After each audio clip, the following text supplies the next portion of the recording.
নমস্কার, আপনাদের সকলকে স্বাগত। এই গরমে বেলপান্না হলো একটা আদর্শ শরবত। এই বেলপান্না খেলে শরীর, পেট সব ভীষণভাবে উপকৃত হয়। শরীর ঠান্ডা হয়, পেট পরিষ্কার হয়, আর খিদেও বাড়ে। আসুন তাহলে দেখে নিই কিভাবে আমি করলাম এই বেলপান্নাটা। আমি খুব সাধারণভাবে করেছি। এটা বেলপান্না নানান রকম ভাবে করা যায়। আমি যেই সাধারণভাবে করেছি সেটাই আমি আপনাদেরকে আজকে দেখাচ্ছি, যাতে সবাই করে খেতে পারে। এখানে আমি একটা পাকা দেখে বেল নিয়ে নিয়েছি। এই বেলটা আমি ভালো করে ধুয়ে পরিষ্কার করে নিয়ে এসেছি। এবার এই বেলটাকে আমি দুভাগ করব। বেলটা বাইরের দিক দিয়ে খুব শক্ত হয়, তাই একটা ভারী কিছু জিনিস দিয়ে আঘাত করলে এটা ফেটে যাবে। এইভাবে ঘুরিয়ে ঘুরিয়ে আমি আমার হাতলের দিকটা দিয়ে আমি আঘাত করে ফাটিয়ে নিলাম। এবার একে দুভাগ করে নিচ্ছি, ফেটে গেছে।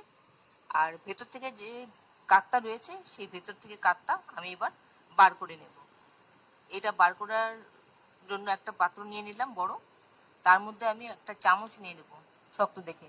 চামচটা দিয়ে ভেতর থেকে এইভাবে স্কুপ করলে ভেতর থেকে বেরিয়ে আসবে। এই ভেতর থেকে সমস্ত পুরো কাকটা বার করে নিতে হবে। বার করে একটা পাত্রের মধ্যে ঢেলে দেব, দিয়ে সেখানে আমি জল দিয়ে ভিজিয়ে অন্তত পক্ষে আধ ঘন্টা ভিজিয়ে রাখবো। তাহলে এটা একটু নরম হবে, তাহলে কাকটা বার করতে সুবিধা হবে। আপনি চাইলে আগের দিন রাত্রেবেলায় ভিজিয়ে রাখতে পারেন ওভারনাইট, তাতেও খুব ভালো হয়। আধ ঘন্টা পর ফিরে এলাম। এবার ঢাকনাটা খুলে দেখছি, দেখুন কালারটা পুরো চেঞ্জ হয়ে গেছে জলের, আর এটা নরম হয়ে গেছে। এবার ভালো করে হাত দিয়ে চটকে চটকে এর কাতটা বার করে নেব। এই মুহূর্তে আপনারা কে কোন শহর থেকে, কোন দেশ থেকে আমার এই রেসিপিটা দেখছেন, প্লিজ একটু কমেন্ট বক্সে কমেন্ট করবেন। আমার ভীষণ জানতে ইচ্ছা করে। আর নতুন কোনো বন্ধু প্রথমবার আমার চ্যানেলটাকে দেখে থাকলে আপনাকে একটা বিগ হাগ জানাচ্ছি। চ্যানেলটাকে সাবস্ক্রাইব করে নেওয়ার জন্য অনুরোধ রইল। পাশে বেল আইকনটা অ্যাক্টিভেট করে নেবেন, যাতে পরবর্তী আমার সমস্ত রেসিপি নোটিফিকেশন সবার আগে আপনার কাছে এসে পৌঁছয়। আর আপনি যদি ফেসবুক থেকে দেখে থাকেন তাহলে ফলো অপশনটা ক্লিক করবেন আর একটা লাইক দেবেন, তাহলে আপনি আমার সাথে জুড়ে যাবেন। আপনি আমার সাথে জুড়ে গেলে আমার সমস্ত রেসিপির নোটিফিকেশন সবার আগে আপনার কাছে এসে পৌঁছবে। এবার বড় একটা ছাঁকনিতে আমি এটা কাতটাকে বার করে নিচ্ছি। তাতে কি হবে, উপরে বেলের যে দানাগুলো থাকে সেগুলো থেকে যাবে আর পুরো কাতটা বেরিয়ে আসবে। এইভাবে খানিকক্ষণ চটকে নিলে কাতটা পুরো বেরিয়ে আসবে। দেখুন বেরিয়ে আসছে পুরো কাতটা। এবার আরেকটু পরিষ্কার করতে চাইলে আপনি করতে পারেন, না হলে আমি তো তুলে দিলাম।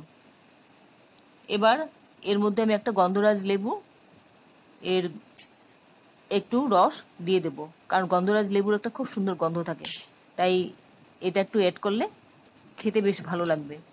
আপনি যতটা প্রয়োজন আপনার মনে হয় ততটাই দেবেন। টক কতটা পছন্দ করেন সেই তার উপরে নির্ভর করবে। আর বেলটা ইটসেলফ খুব মিষ্টি, তাই খুব বেশি মিষ্টি অ্যাড করতে হবে না এর সঙ্গে। আমি তো এমনি করব, আমি তো মিষ্টি দেব না, মিষ্টি ছাড়াই আমার চলবে। আমি 2 পিস দিয়ে দিলাম গন্ধরাজ লেবুর রস, সুন্দর গন্ধ হওয়ার জন্য। ভালো করে মিশিয়ে এবার এর মধ্যে একটু আইস দিয়ে দিচ্ছি একটা গ্লাসে। আইস দিয়ে তারপরে এটা আমি ঢেলে দেবো। একটু বিট নুন দিয়ে দিলাম যাতে খেতে সুন্দর হয়।